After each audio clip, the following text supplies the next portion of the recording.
SCP-2678, the Borehole.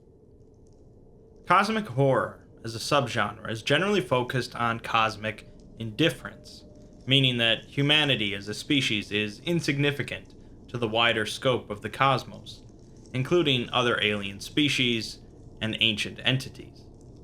Some stories feature our species as little more than playthings for an eldritch god, or food for an uncaring alien race, or sometimes even less significant, beneath some entity's notice.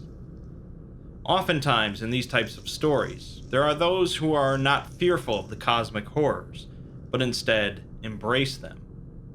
The Borehole is an example of a cosmic horror that is, by all rights, pretty horrifying, but is not without its worshippers.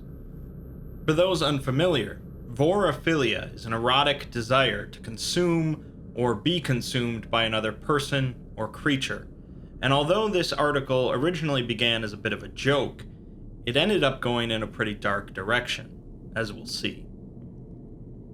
2678 is a phenomenon that manifests in the southeastern United States, primarily in Georgia, Florida, and the Carolinas. The phenomenon affects a few different things along remote highways, starting with altering billboards. Billboards will suddenly change to display advertisements for a travel destination or experience at a location in the region that doesn't exist. These advertisements include a powerful cognito hazard that affects the minds of most people that view it. It more often affects a driver than passengers, but some people are capable of resisting its effects. Those affected will proceed to pull their vehicle over, get out, and begin walking in the direction of a local structure, typically one that is dilapidated or derelict. The entrance to this structure will become an access point, causing anyone who steps through it to be transported to an extra-spatial location of unknown origin. The Foundation has so far been unable to determine where this location is, whether it is within our universe or is something different entirely. The location takes the form of a massive, ruined cathedral, with the areas outside of the cathedral blanketed in a thick, caustic fog, illuminated red by an unknown light. The walls and ceilings of the cathedral are covered in unknown religious symbols that bear some similarities to symbols connected to Fifthism. I've already put out a couple videos related to Fifthism, but in short, it's an anomalous religion that infects people into believing in transcending this existence and merging with an alternate reality known as the Fifth World. We'll get back to the Fifthist connection later. In the floor at the center of the cathedral is a large pit, nearly 30 meters in diameter, and within this pit is the mouth of a massive biological entity of unknown size.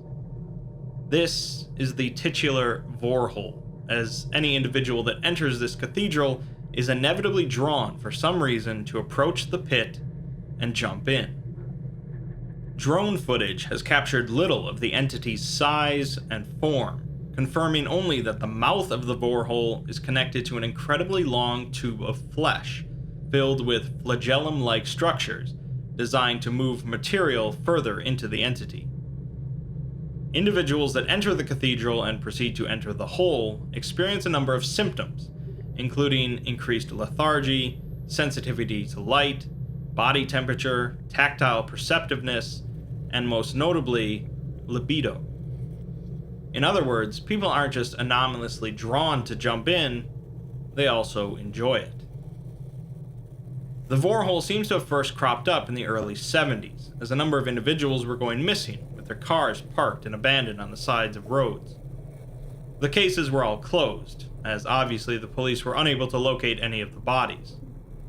In 1993, however, the Foundation caught wind of the situation, as there was a 2678 incident with a witness who claimed that they had been a passenger in a car when the driver suddenly remarked on a strange billboard, and then pulled over and got out. The witness followed the affected individual through a tree line to an abandoned building, but was unable to locate the person after they entered it. The Foundation got involved and began regularly patrolling major southeastern highways. Soon, during a patrol, personnel found a parked car on the side of the highway with a hysterical woman flagging them down. The woman claimed that her husband had suddenly parked and walked into some underbrush out of sight. The agents began to follow the man's path, but they were attacked by a different woman wielding a knife. They were able to subdue the woman, but weren't able to catch up with the man before he disappeared into a dilapidated electric substation. The attacker, 34-year-old Maria Jane Baker, was brought in for questioning. Maria claims that the Foundation was trying to stop the man from becoming whole, as he was guided there by a beacon, and his soul yearned to be stripped of misery. Maria, of course, has connections with the Fifthist, surprising no one, and she says that they have been yearning for so long to be unified as one collective, dancing and writhing in eternal music together. According to the Fifthist, these earthly bodies might have once been able to feel the ecstasy of the sight of the universe, but they've since grown stale and cold, and they need to be shed through the Borehole. Maria says that they begged the universe for a release from the prison of this reality, and the divine starfish answered their call. The divine starfish is the closest thing to a unifying deity in the Fifthist religion, an entity from beyond this existence, from the fifth world. The Borehole's exact connection to the divine starfish is left vague, whether it's actually a physical part of it, or just an entity that the starfish utilizes to bring people into the collective. The Fifthist then taught the entity how to use billboards as beacons in order to lure other people in. Maria says that once all of the chosen have been taken, the Fifthist will enter the hole, and it will then remake the world. How many chosen there needs to be is also unknown, but obviously the Foundation are going to try and put a stop to that. Maria finishes out the interview by further elaborating on the sheer ecstasy of jumping in the hole and joining the collective. She says that humanity is meant to exist as a single mass, and that's the only way we'll ever feel true solace. Well, crazy people are crazy, but it doesn't change the fact that there is an organized effort to lure innocents to their deaths, or worse. The Foundation does what it does best, and sends in a D-Class in a hazmat suit. The test log picks up as the D-Class enters into the cathedral, noting the size of the interior, and that he can hear a low groaning sound.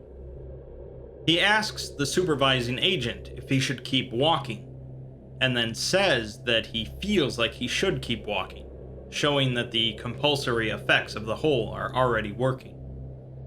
He notes that a red fog is permeating the cathedral and the exterior, barely able to see crumbled buildings in the distance. The D-Class begins panting, remarking how hot it is, wondering what would happen if he took his suit off, which is not advised by the supervisor. Finally, he approaches the Borehole, commenting how it feels like he's supposed to go in, that this is where he's supposed to end up. He notes how warm and inviting it looks before asking if he can jump in, which he is allowed to do, not that the supervisor could do much to stop him at this point. The D-Class jumps in the hole and begins being pushed through it, saying that he really feels the need to take the suit off. The supervisor assures him that if he removes the suit, he will suffocate immediately, but the D-Class continues to argue, spouting statements about release that echo comments made by Maria. It's clear that the D-Class is not suffering through the experience, but instead finds it rather enjoyable, particularly in an erotic way. He eventually says that he can't tell if he's alive or dead in here, but he doesn't care, as this is where he is supposed to be.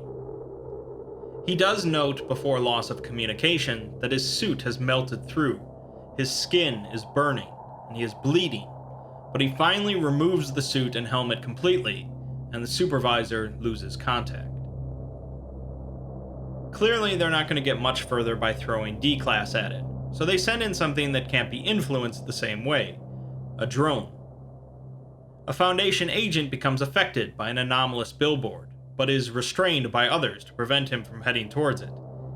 Instead, he is given the controls to a drone, and he begins piloting it towards the anomaly. He pilots it into the cathedral and down into the Borehole. The tube connected to the hole is composed of a reddish, flesh-like substance coated with a sheer, transparent liquid.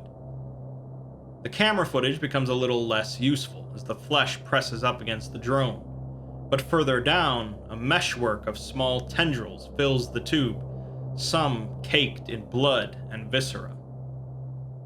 Eventually, the drone runs into a lump of bone jutting out of the interior, and the area of the tube around it is leaking a greenish substance.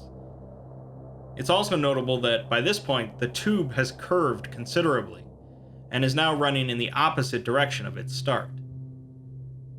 At this point, the drone is no longer moving on its own, instead being pushed along by the tube. The agent that guided the drone is now hyperventilating, and is escorted away while the rest of the team continues observing the drone.